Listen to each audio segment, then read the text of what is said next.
अस्सलाम वालेकुम, क्या हाल है? आप सब दोस्त खैरियत से हो? उम्मीद है इंशाल्लाह आप खैरियत से होंगे।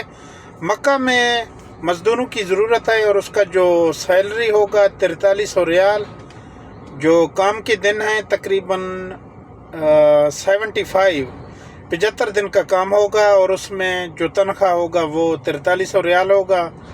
उसके बाद जो खाना पीना का ख़र्चा है वो सैलरी में मनफी किया जाएगा और लास्ट में जो सैलरी आएगा जितना ख़र्चा बनता है उसके हिसाब से वो सैलरी में मनफी किया जाएगा। उसके बाद अगर कोई दोस्त काम में आना चाहता है वो हमसे रब्ता करके इंशाल्लाह हम उसको ठेकेदार तक पहुंचाते हैं। अगर किसी और दोस्त को तैफ, जिद्दा या किसी और जगह से टैक्सी की ज़रूरत हो मक्का में काम के लिए या और किसी काम के सिलसिले में, वो हमसे रब्ता करके इंशाल्लाह अपने मंजिल मकसूद तक बआसानी पहुंच सकता है। बहुत शुक्रिया।